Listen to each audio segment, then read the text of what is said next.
Hello everyone and welcome back to another AFK journey video. So everyone's favorite GOAT Nazrik is out on the global server, but should you be pulling him or is it better for you to wait? Now the overall opinion of mine is that most people should be waiting and holding for right now. The reason for that is Nazrik is the best technically in the Thalassa Dream boss today. However, there's actually a big caveat because as of right now, Nazrik is kind of only working and surviving with players who have Supreme Plus or higher Rainier.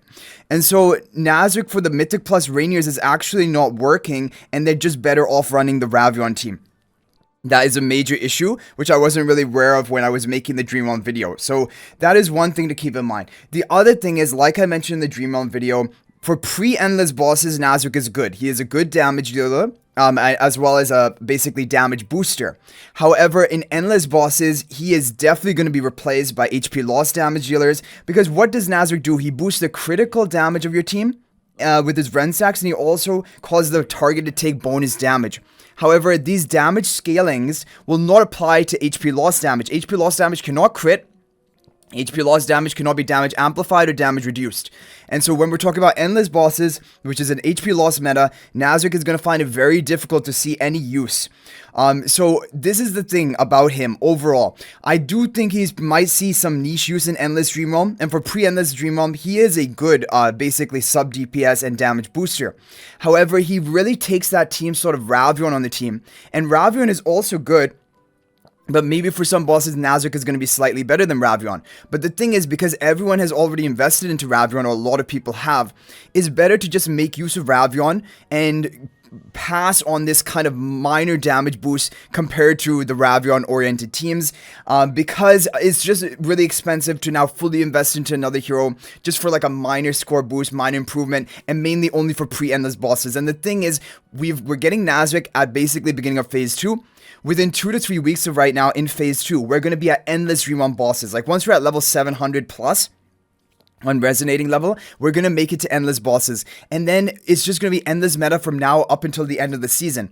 And Nazrik is not going to be the best option for endless meta. And so what you can actually do is you can just, put Nazrik on your wish list after he leaves the banner and just gradually build him up over the course of the season. And then hopefully by the start of the next season, you'll have Nazrik maybe close to Mythic Plus or Supreme Plus to make use of him in pre-endless bosses. So that is my overall opinion for free-to-play light spenders. Of course, the mid to heavy spenders, feel free to go in, get your Nazrik to Supreme Plus, plus 20 exclusive equipment. Like really the breakpoint is plus 10 exclusive equipment.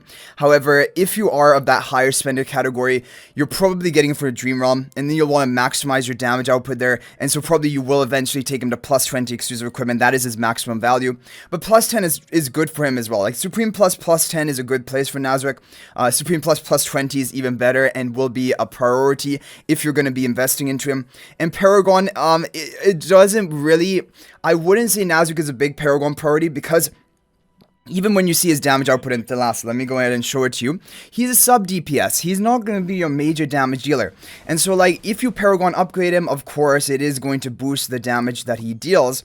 But like, look, Shamira is the major damage source of this team, and this will basically always be the case in the Nazrik oriented teams. Nazrik will never be the main damage dealer. He is basically a damage amplifier for your other hyper carry. So Nazrik getting in Paragon, I mean, it might be a minor score boost, but it isn't worth it. So like Supreme Plus 20 exclusive equipment is really the great point for him. I took him to Paragon 2 because I'm a whale. But even me, I stopped there. I could take him right to Paragon 4. I'm not doing that. Because like his role is a sub DPS, he doesn't need like such crazy Paragon investment, and also because in PvP I think he's not going to be that great, to be honest. So that is the thing about Nazrik. He is a cool hero, of course, everyone likes him, and eventually everyone will have it built on your account, and you should definitely wishlist prioritize him. Like they're not going to be other S level maulers which are more important than him. If you already have Shakir, Mikola, Smokey built, you're going to put Nazrik on the wishlist as soon as he comes on it, and even Epic Recruitment you can put him on the wishlist. and just prepare him to for pre-endless of the next season, because that's where he really dominates. And we're only going to have a couple more weeks left of pre-endless where Nazrik is going to be really good, and then he's going to kind of fall off for endless.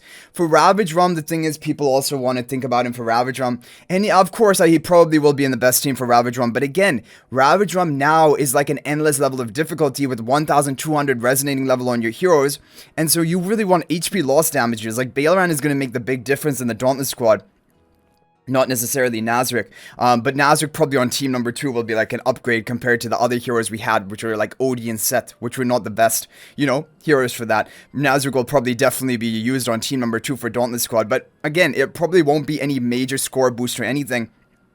So overall, Nazrik is good, and I mean, if you have the resources, if you're the mid to higher spender category, I definitely think, yes, you can pull him all the way to Supreme plus 10 exclusive equipment, eventually plus 20.